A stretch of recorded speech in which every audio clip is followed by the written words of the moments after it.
Oke, assalamualaikum warahmatullahi wabarakatuh. Salam sejahtera buat kita semua. Pak Arga di sini akan mau menjelaskan tentang kreatif drama. Apa itu drama? Jadi drama ini tergolong program format hiburan dalam media televisi populer yang disebut sinetron. Singkatannya sinema elektronik atau televisi play. Jadi yang kita lihat seperti yang kita lihat itu sandiwara televisi, yaitu termasuk sinetron ya. Terus telenovela. Jadi istilah telenovela itu merupakan drama yang berasal dari Amerika Latin ya, kemudian muncul drama-drama dari Asia. Apa itu berarti disebut drama Asia? Itu berasal dari Taiwan ya, diantaranya ada Meteor Garden ya, dan sebagainya. Kemudian muncul drama dari Korea ya, diantaranya ada film Full House ya, Coffee Price, Tale of Two Sisters dan sebagainya. Jadi kemudian beberapa stasiun televisi menayangkan drama dari India ya, biasanya Anandi ya, Putaran dan sebagainya.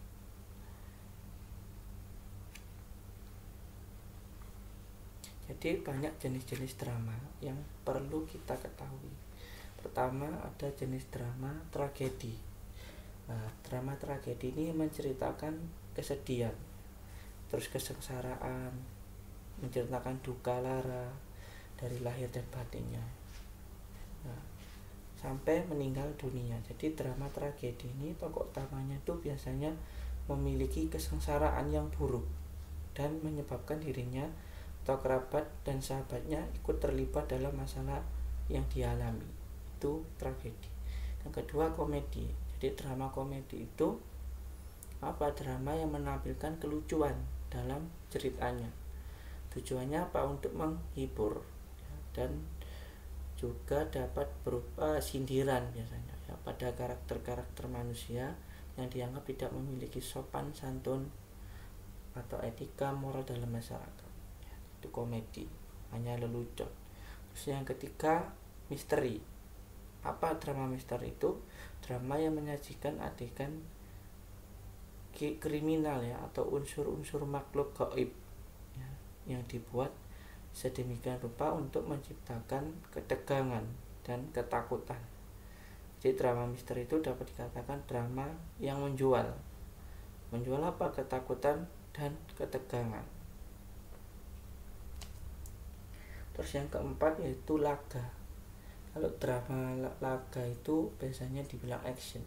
Jadi drama yang banyak menampilkan adegan perkelahian ya, yang didesain sedemikian rupa agar menarik perhatian audiens. Ini drama laga, ada yang modern, ada yang tradisional.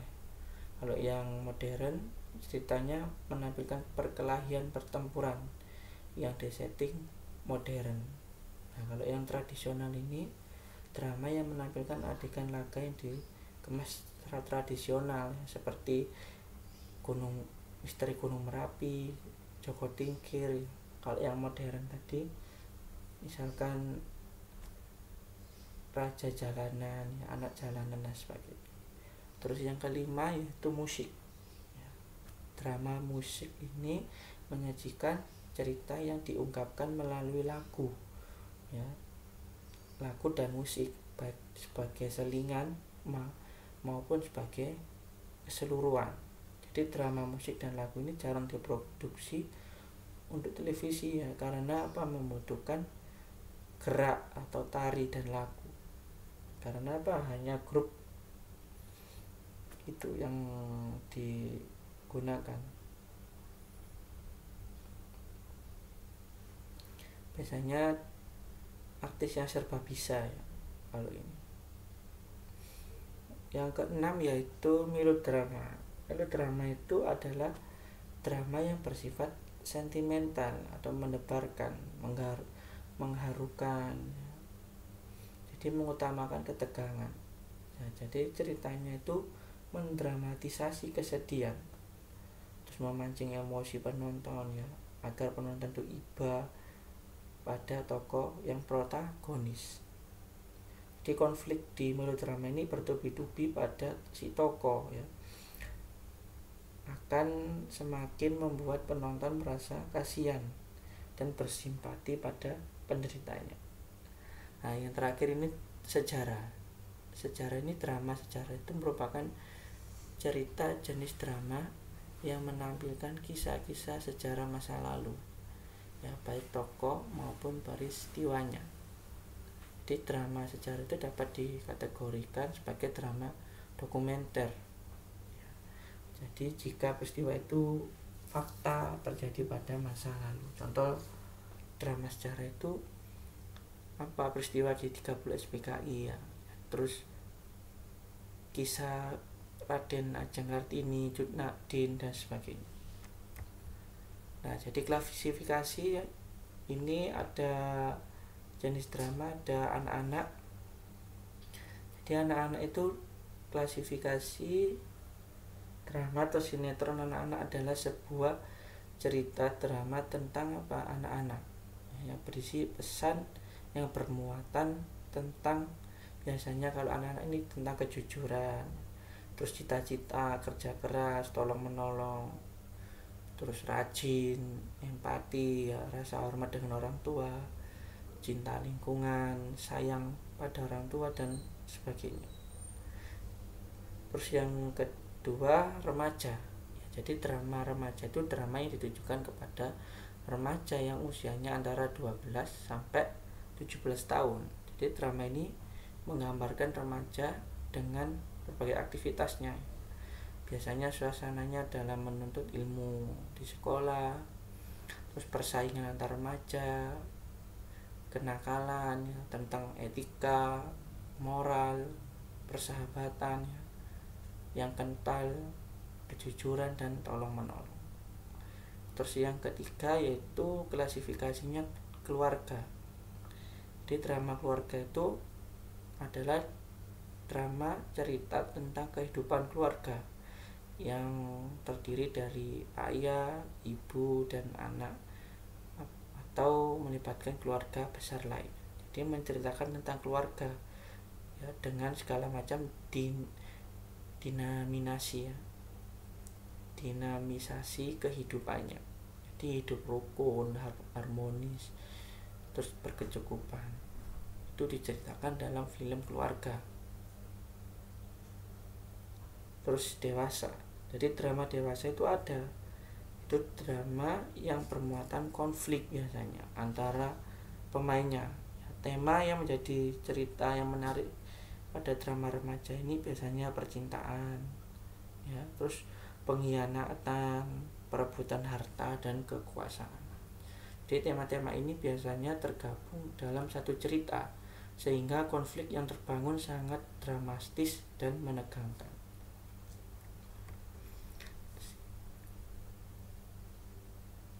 Yang selanjutnya yaitu kreatif drama.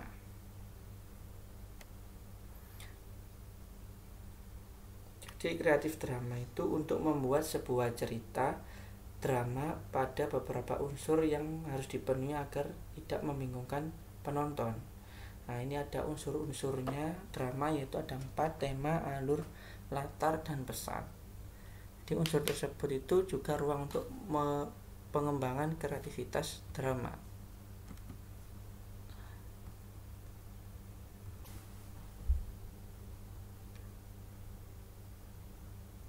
Oke, lanjut. Apa itu tema? Itu tema atau gagasan, bisa dibilang ide dasar ya.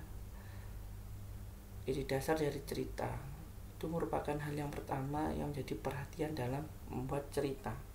Dia membuat menjadi point of view dan merupakan awal pengembangan kreatif dari seluruh cerita.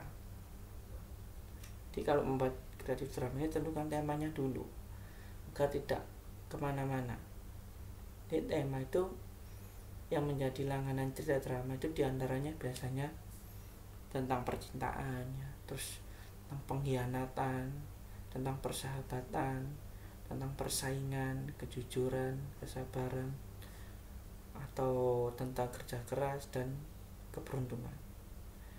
Jadi sumber ide cerita itu dapat bersumber dari melakukan pengamatan lingkungan ya, terus dari perilaku orang-orang di sekitar tetangga, teman-teman, sekolah atau kantor, dan sebagainya.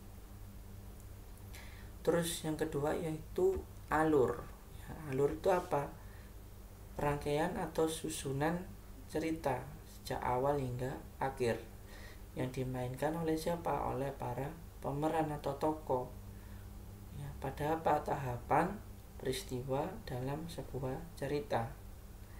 Nah, alur itu ada 3, yaitu maju, mundur, dan campuran. Kalau yang maju itu cerita peristiwa yang ditampilkannya itu runtut ya, dari awal, tengah, sampai akhir. Jadi alur cerita ini mudah dipahami dan dicerna.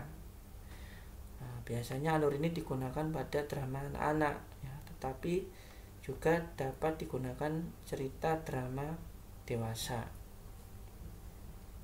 Terus yang kedua yaitu mundur. Nah, mundur ini tuh cerita alurnya itu dimulai dengan penyelesaian dulu. Di alur ini banyak digunakan pada latar waktunya masa lalu misalkan. Menggunakan cerita ini itu harus cerdas ya merangkainya agar mudah dipahami dan dimengerti oleh penonton. Terus yang ketiga yaitu alur campuran. Alur campuran itu alur yang dimulai klimaks ya, dari cerita kemudian kembali ke masa lalu dan diakhiri dengan penyelesaian dari cerita tersebut. Di alur cerita campuran ini biasanya akan menarik dengan mengatur secara cepat ya, secara cermat alur plot dari cerita yang ditampilkan. Yang ketiga yaitu tokoh. Tokoh itu adalah pemain yang berperan dalam cerita. Jadi tokoh itu dilihat dari watak ya, ada yang tokoh protagonis, antagonis, dan tritagonis. Jadi tokoh yang dipakai itu harus sesuai dengan karakter serta watak yang ditentukan dalam sebuah cerita. Misalkan protagonis, apa itu? Tokoh yang memiliki peranan inti dalam cerita. Jadi yang menjadi pusat perhatian ya, peran sentral. Jadi oleh karenanya tokoh protagonis itu dituntut bermain maksimal dan sempurna ya. Biasanya ini berwatak yang baik, kuat ya, dan satria rendah hati. Nah, yang antagonis ini tokoh yang berseberangan dengan tokoh protagonis tadi. Biasanya berwatak jahat, kejam, kasar ya, dan dengki. Yang tritagonis ini adalah peran penengah ya, dan pendamai antara protagonis dan antagonis. Nah, ini dibutuhkan sikap yang bijaksana, sederhana, dan lembut. Terus yang keempat yaitu latar. Latar itu apa? Bagian dari cerita yang menjelaskan waktu dan tempat kejadian ketika tokoh mengalami peristiwa. Jadi latar itu merupakan petunjuk ya, yang berhubungan dengan ruang dan waktu.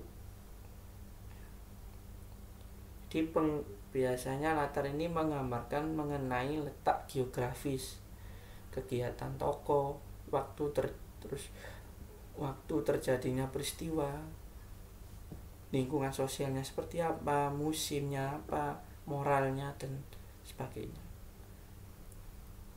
Jadi latar itu ada 4, yaitu latar waktu ya, di mana tokoh itu diperankan ya, misalkan di pagi hari ya, siang hari kapan ya, sore hari,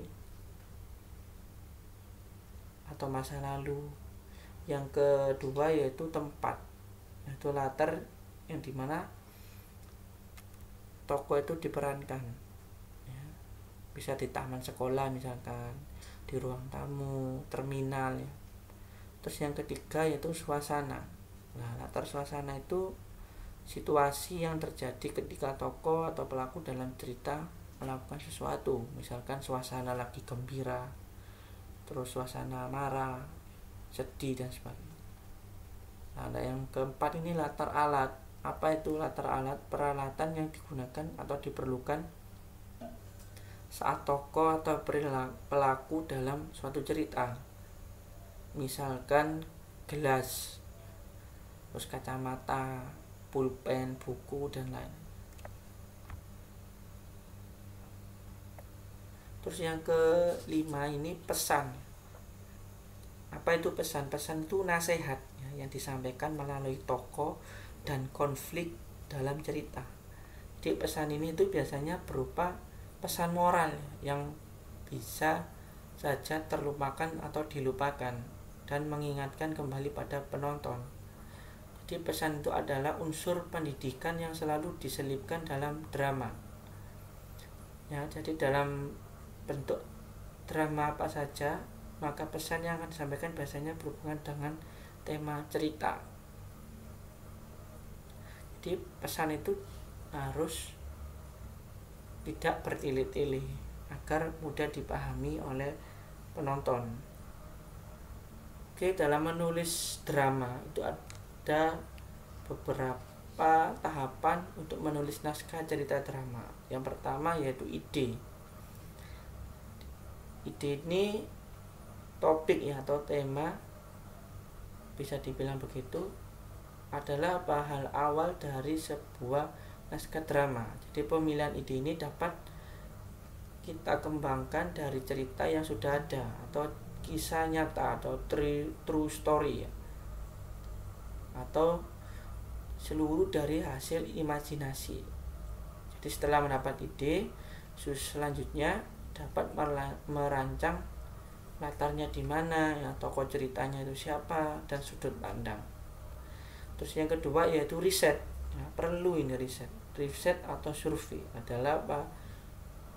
Sebagai upaya mempelajari dan mengumpulkan informasi yang terkait dengan naskah cerita yang akan ditulis. Ya. Sumbernya dari mana? Bisa dari buku, koran, ya, atau bahan publikasi lain, bahkan dari narasumber yang memberikan informasi akurat tentang isi yang akan ditulis. Jadi riset ini penting untuk apa? Menganalisis latar belakang ya, bahasa, sosial, ekonomi, demografi, dan sebagainya. Yang ketiga yaitu hipnosis ya. Tahapan yang ketiga yaitu hipnosis. Jadi setelah itu buatlah atau susunlah hipnosis dari intisari cerita yang akan diproduksi ya. Setelah rumusan intisari selesai, sudah terbentuk, maka dengan mudah menuangkan ide dalam cerita. Jadi hipnosis itu apa? Bisa dibilang gambaran cerita secara keseluruhan yang ditulis dengan menggunakan bahasa yang menarik serta lugas. Nah, yang keempat tahapan menulis cerita drama itu treatment. Nah, treatment ini kerangka atau gambaran umum ya, yang di dalamnya itu mengandung garis besar penuturan jalan ceritanya ya, dengan urutan kejadian, peristiwa, dan masalah konstruksi dramatik, dan merupakan implementasi dari hipnosis dengan adegan secara perinci. Jadi uraian ini itu yang selanjutnya yaitu naskah. Nah, apa itu naskah? Naskah itu cerita yang siap diproduksi ya dalam bentuk audio video. Jadi setelah menulis naskah, bacalah secara keseluruhan dari awal hingga akhir. Terus lakukan revisi jika diperlukan. Jangan lupa cara penyampaian pesan dalam cerita itu dicek dan recheck ya, seluruh isi ceritanya jangan sampai ada yang bertentangan dengan etika, norma yang berlaku dalam masyarakat. Nah, kalau perlu libatkan para ahli di bidang media agar terhindar dari hal-hal yang bertentangan dengan peraturan penyiaran. Jadi selanjutnya siapkan diproduksi naskah tersebut. Terima kasih atas perhatiannya. Semoga kita diberikan kesehatan selalu, amin.